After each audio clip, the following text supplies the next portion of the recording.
Welcome to the Straight from the Source's Mouth podcast. Frank talk about sex and dating. Hello, Tamara here. Welcome to the show. Today's guest is Cheryl Maida, Director of Matchmaking at matchmaking.com. And we'll be talking about what it takes to date and forge connection in today's fast-moving world and the real value of meaningful introductions. Thanks for joining me, Cheryl. Hi, Tamara. It's so nice to meet you. So happy to be here. Yes, I think there's a lot of dating fatigue, a lot of people getting sick of it. So what would you say are the benefits to being like matched versus, like through a more personal thing? Approach. Yeah. So there's so many benefits. I always start off, I've been a matchmaker for almost 16 years now. And when I started almost 16 years ago, it was amazing because the apps were just coming out. So I always laugh when I think back then, people were like embarrassed to admit they were on an app. Like you kept that very private. Now it's very unusual to speak to someone who's single, who's never tried it. Clearly there's pluses and minuses of everything, right? I never bash anything. In regard to the apps, what were the pluses? Listen, convenience. You could lie on your bed and scroll through people. Quantity. Definitely hundreds of thousands of people to choose from. And it was very quick. If you wanted to meet someone, it was probably a quicker avenue. But at the end of the day, and this is what I've heard, again, especially in the last 10 years or so, you're not getting the quality. You're not finding the quality you would than if you went to a matchmaker, because matchmaking is very different. So in other words, we're not just throwing out 100 different people to you and let's see which one sticks. No, we are interviewing every single client. We are getting to know them. We are building a relationship with them. We are asking very important questions that has to do with matching people up. And we could use something for an example, like where are you from? Where do you live? Your age range. Is religion important? Is political view important? What someone's profession is. I think a very big one is, what are you looking to do? Are you looking to get married and have a family? Do you have a family? Hobbies. Sometimes people, the most important things are hobbies. Maybe they're just about to be retired and they want to travel now for the next few years. So us as matchmakers, we get to ask those very detailed questions. And based on someone's answer, are we looking to really find someone truly compatible? The matchmaker also presents members to so clients are the people that pay us. Members are the free individuals in the database. And so when we present members, we are giving a bio, we are showing photos, but we are talking about the person. You see, this is what the apps you can't do, right? It's almost like when you get a resume for a job versus meeting someone in person. I don't feel that. How can you tell from looking at a picture on an app, wow, I could see if I'll have a connection with this person?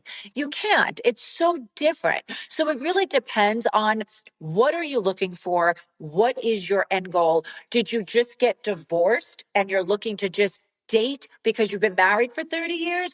Or are you ready to settle down? And if someone's ready for a serious relationship, whether or not they want to get married, matchmaking is really the route to go for that reason. Yeah. And I know you said you talked to him about all the stuff about them. Do you also talk about like the other compatibility stuff, like core values and that kind of stuff, or personality? Absolutely. Absolutely. And that's very important too. So the first initial part of my interview is always like the things I had just mentioned, right? And then the second part is, now I want to know, what are you looking for? And we start off personality. Are you looking for someone more extroverted, someone a little more introverted? Do you want type A personality, type B? Do I come to aesthetics? I do. At the end, I will say, do you have a look you like? Listen, some people prefer taller, shorter, brunette, blonde, all different types. But at the end of the day, I think the most important thing, as you said, values, core values. What is the most important to you? Because as I said, we have checklists. We all do. And everyone that comes into me has these checklists of what they're looking for. I always say, if you have a checklist of 10 things, do not think you're going to check everything off, because if you do, you're going to be single for quite a while. Think to yourself, what is the 3, maybe 4 most important things to you? And if we check those things off, that's someone you should be very open-minded to meeting. Yeah, definitely. And are there some where people say they want a certain thing and then you realize that it's probably not like best for them, or do you give them what they want? Definitely, definitely. I think in the beginning, I always tell my matchmakers, be a very good listener. I want to respect the person. I don't know them yet. I want to respect their answers because look, this is what they're saying is the most important. But sometimes if a man will come in, and again, if they say, the figure, the body image, that's the most important thing to them. Okay, I will write that down. But I know at the end of the day, if I find a phenomenal woman who checks off the most important things, and if she's not this perfect body, okay, I know that is something I could talk about with the client and he will meet them. I never push anyone to meet someone, but I do. It's almost like therapy. We try to open it up into like a bigger topic and say, let's talk about this person. What is the worst case scenario, right? You meet for a drink, a lunch, or a dinner. You walk away. I have never in 16 years had someone say they went on an awful date. The worst case scenario is maybe they didn't feel the chemistry, but a lot of times when we gave that extra push, like what you had just asked me, like, okay, just please meet her. I think you're going to like her. You'd be amazed at how many times people come back. I am so happy you told me to go out with him or her. That was one of the best dates I've ever had. So sometimes we do have to give like a little push. If we really feel in our heart of hearts, it might be a great match. Yeah. Yeah.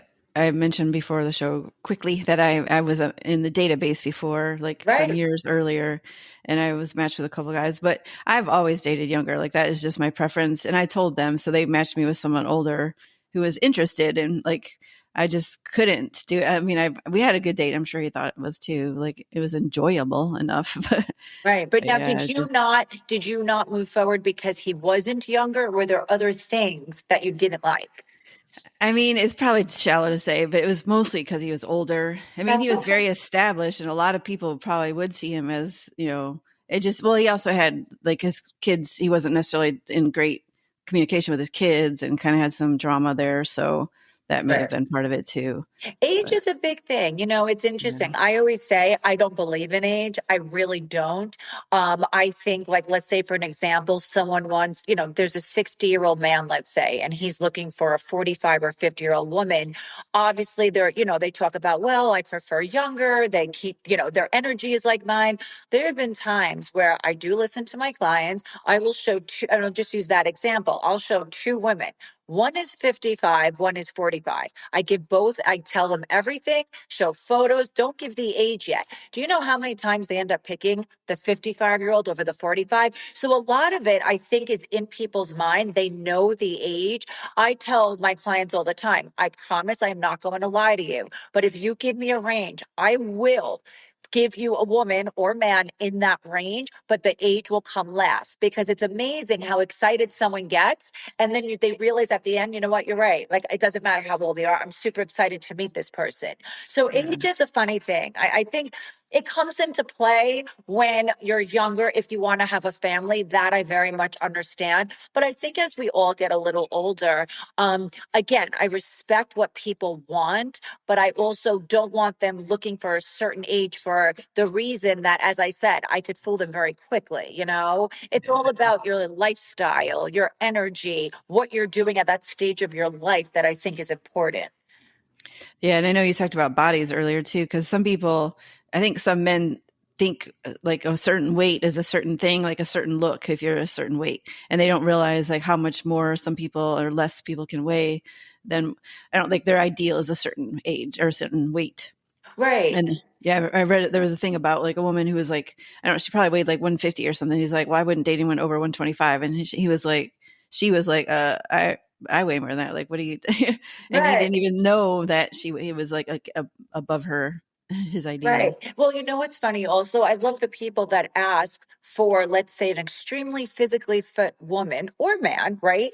But then they're not physically fit themselves. So I always say, your expectations have to be realistic. If you're someone that goes to the gym 5 days a week, you eat very healthy, and you really want someone to maintain that healthy lifestyle, I totally understand that. And I think everyone wants to be with someone who is physically fit. That's the way I like to say it. Now, do I have some people that will say I prefer thinner or maybe a little more voluptuous? Absolutely. Does anyone come to us and say, I want someone overweight? Of course not. Nobody comes to us and says that. But I think as a matchmaker, our job is really to bring out all the most important things about someone, really their attributes, all the wonderful qualities. And sometimes, depending on the client, when they hear all that and they realize, like, let's all think about it. Wait, that can change, right? Something like religion cannot, age cannot, professions, depending on it, can change, location can change. But when you're talking about weight, how easy that can change, I try to tell my clients, try not to focus on that as the most important thing for that reason. So, and a lot of times they listen, they really do. We form a really great relationship. And I think the most important thing for me is for them to trust me, because I know that once we form that bond, the whole process is so smooth and it's really enjoyable for them. Very enjoyable. Yeah. Have you ever had tricky clients where they're like insistent? And then, like, I've seen a few matchmaking shows on, on TV or like Netflix or whatever, where they're like, the guy's just adamant that he has like the hottest woman ever. And he Absolutely. just won't And they won't budge. Absolutely. Yeah. I've had incidences where I have interviewed men. Now, remember, just because I interview someone doesn't mean I'm going to sign them up. Okay. And I really mean that. I've turned people down based on what you're saying. So I had this actually politician. He got referred to me, excuse me. And let's just say this, he was about 73. And I interviewed him. We had a wonderful talk. It was for about an hour, hour and a half. It was great. He was very kind. So then when it came down to the last question I asked, so do you have an age preference? Now remember, he was 73. Okay. He told me somewhere in the 30s.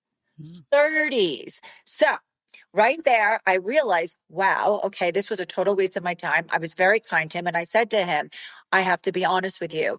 I am not judging you whatsoever. This is your life. You're entitled to date what you want. I will not be able to work with you. I have plenty of women in their 30s. I don't have one woman in their 30s who I would call for a 73-year-old man. So I asked him, I came out and asked. We had such a lovely talk. I'm like, what, just out of curiosity, because remember, he had kids older than that. What do you have in common with a 35, 38-year-old? And this was his answer. He's like, look, I know I'm not the best looking man in the world, but I have money and I have a lot of it. And I'm okay helping a girl out financially because I think I will get her to fall in love with me. That was his answer. So it was an interesting answer, right? So I said to him and I said, that's not a problem. So he actually offered me double my price. Okay. Double, just for me to work with him. And I said, listen, with all due respect, there will be plenty of matchmakers that will take you. For some people, it's not a problem. And again, there's no judgment on this. I don't have that in my database, and I won't work with someone that is looking for someone 40 years younger. It's just not the way I work. And again, he threw in, do you know how good it would look if you set me up? But you know what? You know what was worth it all for walking away? For me being able to tell that story so people understand who I am and the way I work. So, but yeah, so, I don't take people like that.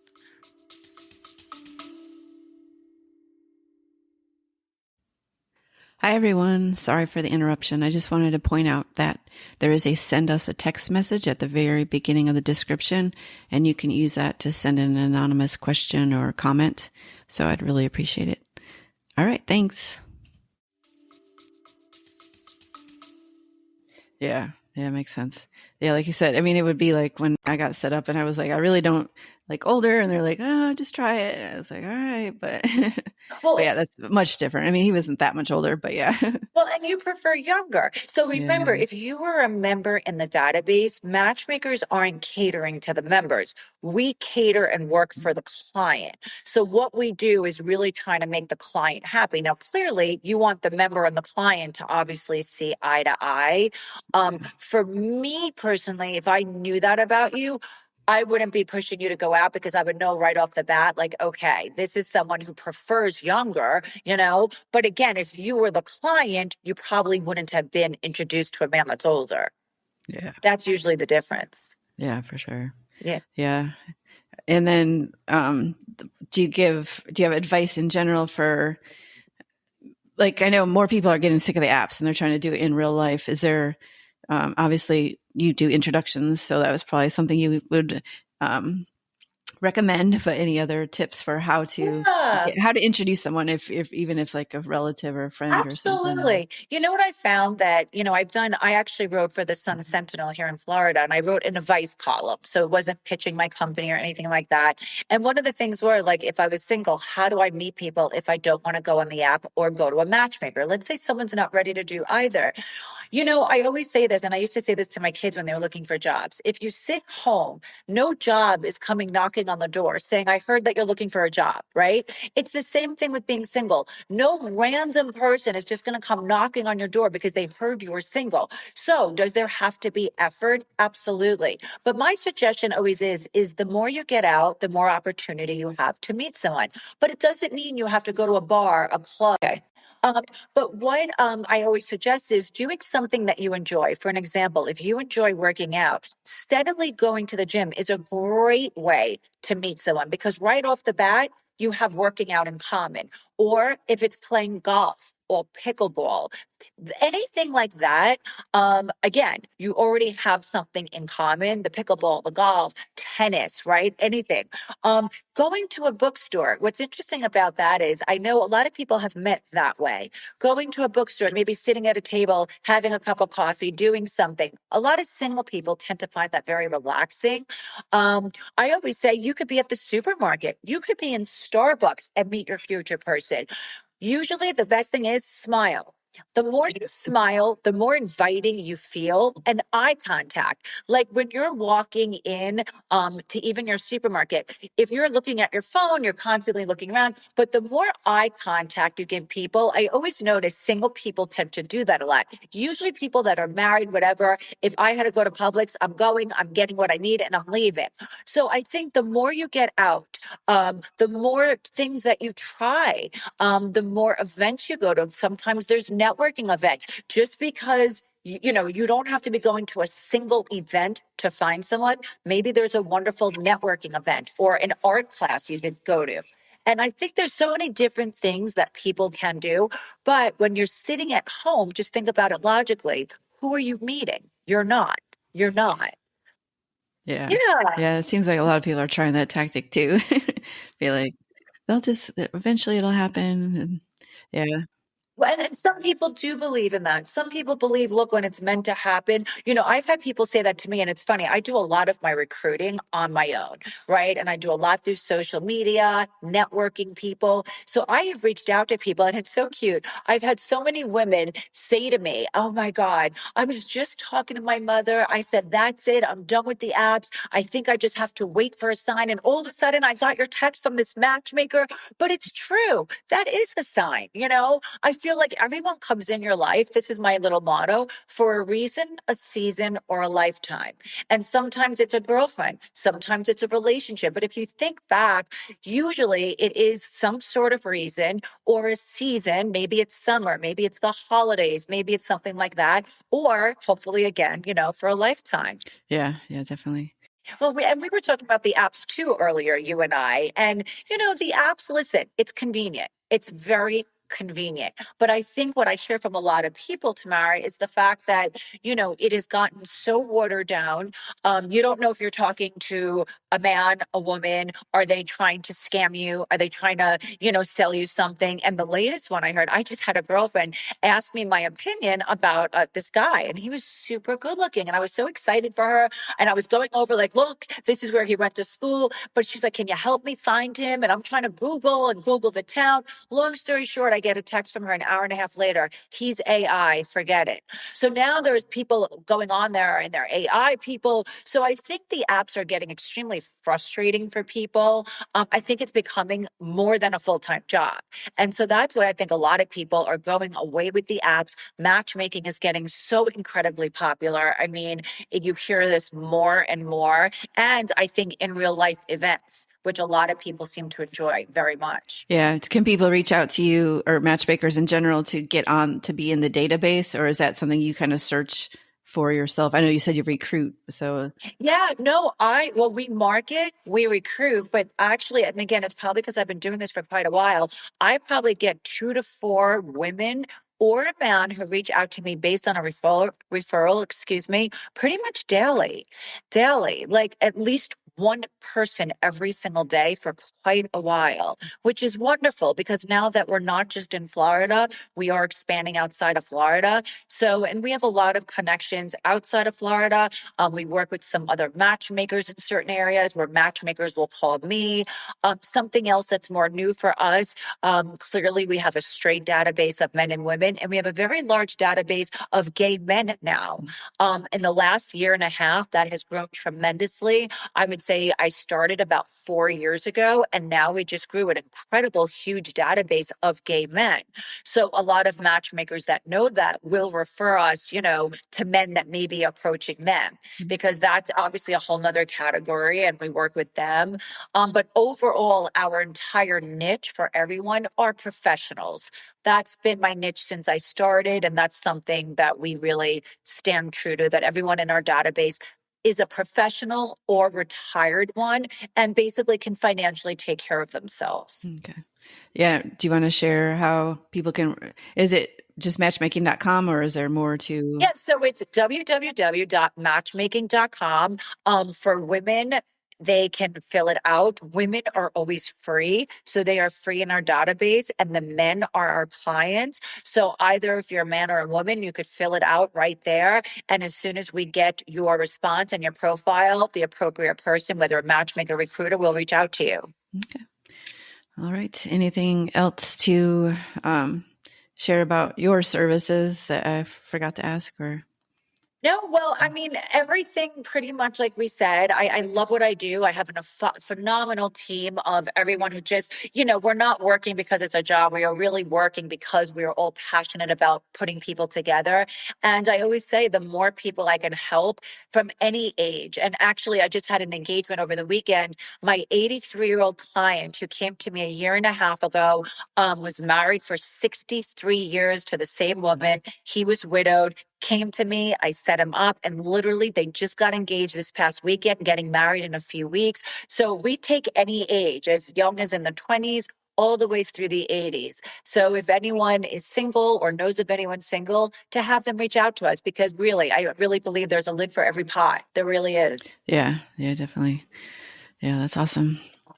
And yeah, I was going to ask how many, like percentage wise, if you have that percentage, or would you say a lot of them meet their person or at least get in relationships? I would say, we have an over 90% success rate for sure. Mm. We have over 90%. I would say there's a few percent that, let's say, have a wonderful process, enjoy it, maybe dated for a few months, and then they end up rejoining us. And then there's always that 3, 4, 5% where maybe they tried it out, but like they realize they have to do some work on themselves. But we have a pretty high a pretty high success rate for sure. Okay. Well, are there any closing thoughts, final comments that you want to just leave? As I said, just, as I said, if you're looking for someone, there is always someone out there looking for you too. Matchmaking is really the new way to meet someone. And if you're interested, to definitely go to our site. We would love to speak to you. And we really have such wonderful men and women in our database that are waiting for their special someone. So to definitely reach out. All right. Awesome. Well, thank you very much. You're welcome. Yeah. Thank you for having me, Tamara. Yeah. And if you love this episode, be sure to tell your friends about it and rate it as well, and follow the show, of course. All right. Well, thank you again, Cheryl. Thank you. And definitely check out matchmaking.com. Frank Talk, sex and dating educates.